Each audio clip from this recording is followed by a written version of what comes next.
Bom dia a todos. O nosso grupo vai falar sobre psicoestimulantes. Os psicoestimulantes são os psicotrópicos utilizados com o objetivo de potencializar as faculdades cognitivas, como a memória, a inteligência e a criatividade, seja para uso terapêutico ou ilícito, como as drogas de abuso. Sua maior utilização se deve ao tratamento do TDAH, que demonstra grande eficácia quando feito de forma multidisciplinar. Segundo a pesquisa trazida por Ferreira em seu estudo, cerca de 70% dos pacientes respondem de forma positiva ao tratamento, eliminando cerca de 50% dos sintomas básicos. Vale ressaltar ainda que, por ser uma droga estimulante, o uso abusivo desses medicamentos no meio estudantil de graduação é comum, visto que sua principal característica é estimular as questões atreladas à aprendizagem. A classe dos medicamentos psicoestimulantes são das drogas responsáveis por estimular o sistema nervoso, potencializando atividades relacionadas ao estado de alerta, vigília, atenção, aumento do comportamento e atividades motoras. Os medicamentos utilizados são divididos em dois grupos: os de base de metilfenidato, como a Ritalina e Concerta, e os de base de sais de anfetamina, como a benzedrina, o Adderall e o Venvance. Em relação aos medicamentos genéricos, esses fármacos possuem poucas diversificações, sendo encontrados no mercado somente o cloridrato de metilfenidato da empresa MS. Já em relação às drogas de abuso, são caracterizados estimulantes a cocaína, o êxtase e as anfetaminas. Além disso, o café também é considerado um estimulante. Ainda de acordo com o estudo de Ferreira, de 2015, o consumo de cafeína aumenta com a idade, devido ao bem-estar, estado de alerta e aumento do desempenho físico e mental proporcionados pela bebida.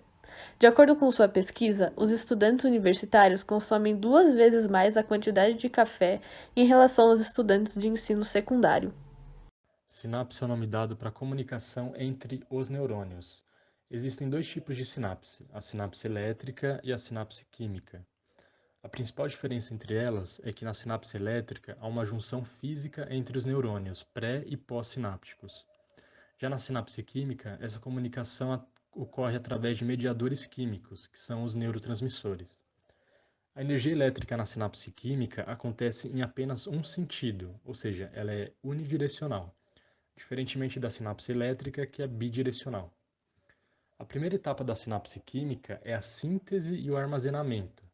Isso acontece a partir de elementos precursores disponíveis no local. Eles entram na célula pela membrana pré-sináptica e são sintetizados e condicionados em vesículas, que são chamadas de vesículas sinápticas.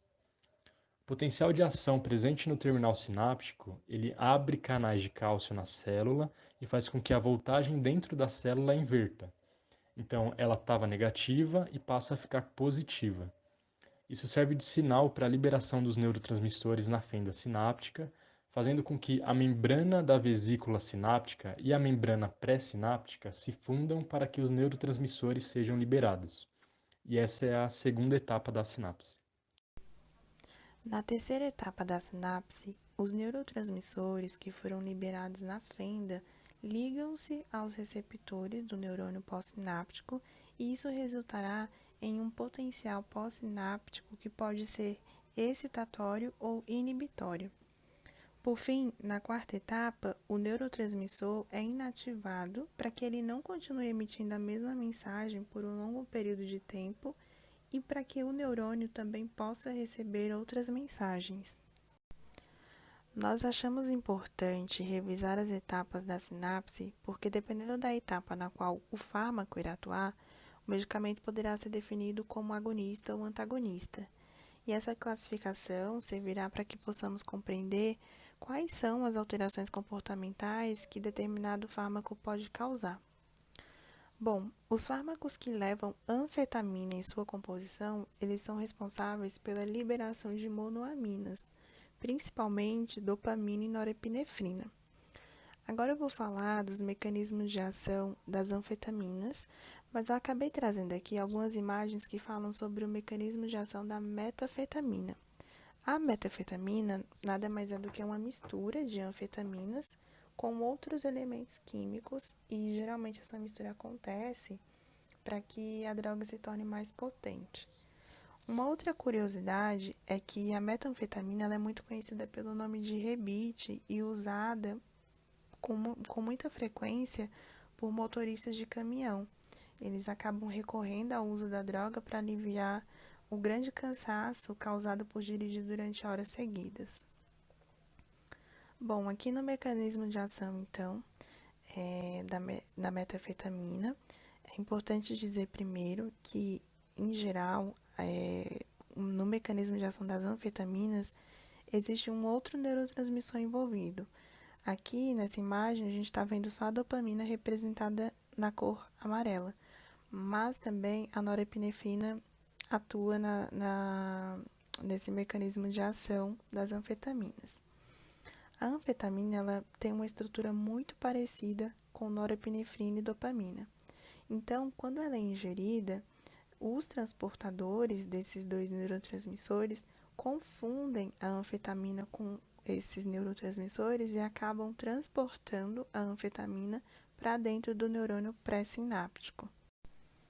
Em seguida, o transportador vesicular de monoaminas também transporta as anfetaminas para dentro das vesículas sinápticas, fazendo com que os neurotransmissores se acumulem no citosol. Isso também é consequência da estrutura da anfetamina ser muito parecida com norepinefrina e dopamina. Parte da norepinefrina e dopamina que se acumularam no citosol são degradadas no próprio interior da terminação nervosa por uma enzima chamada monoamino-oxidase. E a outra parte desses neurotransmissores é transportada para a fenda sináptica. Então, os neurotransmissores liberados na fenda se ligam aos receptores do neurônio pós-sináptico. A partir dessa descrição, podemos concluir que as anfetaminas estão atuando aqui na segunda etapa da sinapse, uma vez que estimulam a liberação desses neurotransmissores na fenda. Além disso, podemos dizer também que as anfetaminas são agonistas de norepinefrina e dopamina, uma vez que aumentam a eficácia da sinapse desses dois neurotransmissores. Porém, a anfetamina também vai atuar na quarta etapa da sinapse, pois ela acaba inibindo a recaptação dos neurotransmissores. Como eu disse no início, as anfetaminas são substratos de norepinefrina e dopamina. Isso acontece porque as anfetaminas são estruturalmente parecidas com esses dois neurotransmissores. Então, no lugar dos neurotransmissores, as anfetaminas acabam se ligando aos transportadores de monoaminas que as levam de volta para o neurônio pré-sináptico. Como a norepinefrina e a dopamina permanecem na fenda, a resposta desses neurotransmissores é potencializada. Já o metilfenidato, ele inibe a recaptação de norepinefrina e de dopamina. Ele faz isso se ligando aos transportadores desses neurotransmissores em locais diferentes do que o próprio neurotransmissor. Daí, isso acaba acarretando um acúmulo de dopamina e de noradrenalina na fenda sináptica. Ou seja, ele vai atuar na quarta etapa da sinapse, potencializando a ligação entre os neurotransmissores presentes na fenda sináptica e os receptores do neurônio pós-sináptico. O metilfenidato, diferente das anfetaminas, não é absorvido pelo neurônio pré-sináptico, porque ele não é estruturalmente parecido com os neurotransmissores. O que ele faz é congelar a ação do transportador para que esses neurotransmissores não sejam transportados de volta para o neurônio pré-sináptico. Com isso, a gente concluiu que tanto as anfetaminas quanto o metilfenidato são agonistas de dopamina e norepinefrina, já que potencializam a eficácia da sinapse.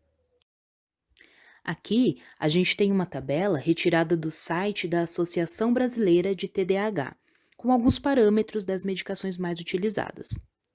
Falando mais especificamente do metilfenidato, a dose terapêutica normalmente se situa na faixa de 20 a 60 mg por dia, a depender da idade do paciente.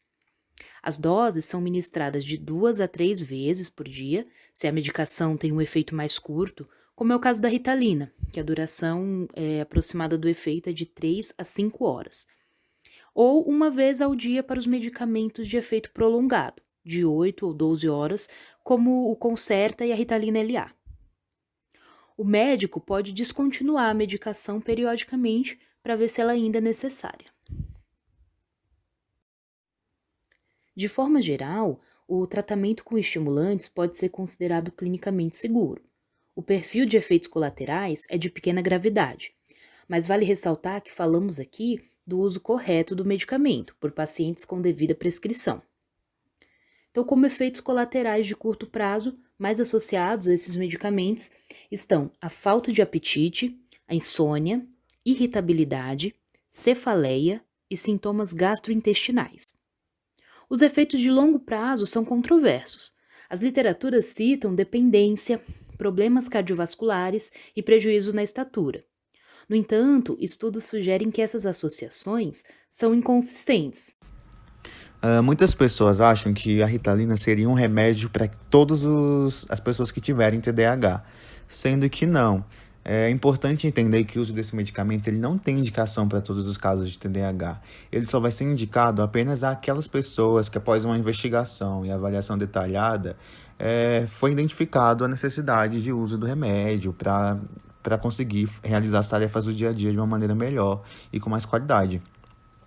Então, o remédio também não é indicado para o tratamento de quadros de altos níveis de estresse e também é só recomendado para crianças, no caso, a partir de 6 anos de idade. As precauções principais, elas podem ser meio óbvias, mas são importantes. Elas dizem respeito ao uso do medicamento apenas sob prescrição médica, o que é um ponto muito importante, tendo em vista que a Ritalina, atualmente, ela é muito usada de maneira indevida e sem a prescrição de um profissional. Especialmente por estudantes em época de vestibular ou estudantes de maneira geral que procuram a medicação para se concentrarem ou coisa do tipo. Também é importante que aquelas pessoas que fazem parte do grupo de contraindicação tomem cuidado quando forem fazer o uso da medicação. Em caso de pacientes com epilepsia, é necessário o uso com cautela, tendo em vista que o medicamento pode causar o aumento das crises epiléticas em alguns casos. Também é fundamental que durante o tratamento sejam verificadas os possíveis efeitos graves e indesejáveis junto ao médico, que vai avaliar as condições gerais de saúde da pessoa. E no caso das crianças, também é importante ficar de olho no crescimento, tendo como ideia de que em muitos casos clínicos a medicação ela faz com que o crescimento desacelere. Outro ponto importante é de que o uso da Ritalina pode representar o resultado falso positivo em exames que vão identificar o uso de drogas. Então, talvez você pode fazer um exame de uso de drogas enquanto está tomando Ritalina e lá pode alegar um resultado falso positivo, especialmente nessas questões que envolvem doping, de atletas, enfim. Outra questão também fundamental é não ingerir os medicamentos junto ao álcool. Eu acho que isso é uma questão talvez meio óbvia, mas é importante também relembrar, O uso também não é indicado para as mulheres grávidas, ao menos que tenha uma prescrição para caso específico de um médico. Dos assuntos de Roma para o Brasil e a preocupação de que cada vez mais pessoas por aqui têm feito uso desnecessário de remédios psiquiátricos que ajudam na concentração. Olhos atentos à explicação do professor. Afinal, para tornar realidade o sonho de passar num concurso público é preciso dedicação, dentro e fora da sala de aula. A professora passa a disciplina, eu já vou para a biblioteca e já estudo, para memorizar mais rápido. Focam 6 horas de estudo depois aqui. Divido a metade com a matéria, outra metade com outra matéria, e no final de cada período vem uma sequência de exercícios. Mas nem todos têm essa facilidade de concentração por sofrerem de um transtorno conhecido por déficit de atenção. O tratamento indicado muitas vezes é o uso de remédios como Ritalina e Concerta. É o caso desse homem que prefere não ser identificado. Sempre tive uma certa dificuldade em focar nos estudos. Então o rapaz falou, toma Ritalina é bom, te ajuda a focar. Só que um número cada vez maior de pessoas tem tomado esse medicamento sem necessidade ou orientação médica. Com a intenção de obter melhoramento cognitivo, de melhorar o foco de atenção, melhorar a fixação de memória e, por consequência, melhorar a aprendizagem, com um objetivo de passar em um concurso. Embora sejam de uso controlado e só possam ser vendidos com receita médica, esses remédios são facilmente comprados pela internet. E é aí que está o problema. Pode ser interessante dela consultar um psiquiatra ou um outro especialista da área de saúde mental, né, para avaliar isso mais adequadamente, e não realmente fazer o uso indiscriminado do remédio, né, tentando obter o remédio no mercado negro aí de medicamentos, né, porque isso a pessoa vai estar realmente se colocando em risco. Para aumentar a concentração, uma dica é fazer do estudo um hábito diário. Então é importante que a pessoa reserve todos os dias um tempinho para estudar, fazendo intervalos, também se hidratando. É importante também que a pessoa não abra mão daqueles momentos de descontração, de lazer. Falando um pouco sobre as interações medicamentosas, que seriam basicamente a administração da Ritalina juntamente a outros tipos de remédio, é sabido que a Ritalina pode diminuir o efeito de antihipertensivos e é contraindicada a pessoas que estão realizando algum tipo de tratamento que envolva inibidores de monoaminoxidase, já que o metilfenidato tem a ação de inibir essa enzima. Além disso, a medicação pode causar aceleração na frequência cardíaca e aumento da pressão sanguínea, sendo um dos fatores de risco durante a realização de cirurgias, devendo ser interrompida a medicação anteriormente aos procedimentos operatórios. Portanto, por inibir a recaptação da dopamina, a Ritalina não é indicada para administração junto com agonistas dopaminérgicos, como os depressivos tricíclicos e o DOPA, nem com antagonistas dopaminérgicos, como os antipsicóticos, por terem um mecanismo de ação contrário. Agora, por fim, nós assistiremos a mais um vídeo que ilustra o processo de diagnóstico de TDAH e da administração de psicoestimulantes.